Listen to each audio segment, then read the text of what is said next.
புதிய உறுப்பினர் சேர்க்கைக்கான செயலியை நேற்று அறிமுகம் செய்த நிலையில் தற்போது அடுத்த கட்ட அறிவிப்பும் வெளியாகி இருக்கிறது. விவரங்களுடைய நேராக நம்முடைய சிறப்பு செய்தி செந்தில் விவரம் என்ன? அடுத்த கட்டமாக எது போன்ற பணிகளை தமிழக வெற்றிக் கழகம் முன்னெடுக்க இருக்கு?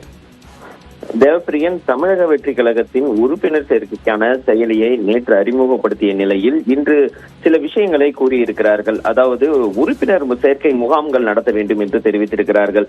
அந்த கட்சியின் உறுப்பினர்களை மே மாதத்திற்குள் 2 கோடி என்ற அளவிற்கு உயர்த்த வேண்டும் என்று தெரிவித்திருந்தார்கள். இந்த நிலையில் அதற்கான முகாம்களை நடத்த வேண்டும் என்று அவர்கள் தெரிவித்திருக்கிறார்கள்.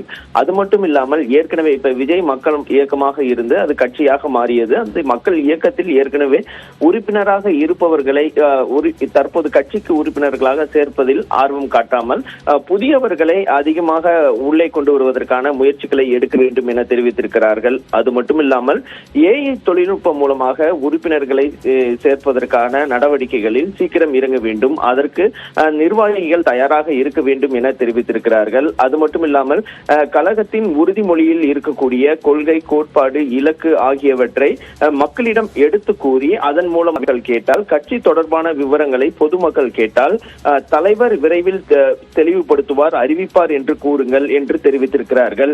இது மட்டுமில்லாமல் உறுப்பினர் சேர்க்கை பணி வெற்றிகரமாக முடிந்த பிறகு கட்சியுடைய அடுத்த கட்ட நகர்வு குறித்து விஜய் அறிவிப்பார் எனவும் அந்த கட்சியின் பொதுச் செயலாளர் ஆனந்த் மாவட்ட நிர்வாகிகளுக்கு கூறியிருக்கிறார்.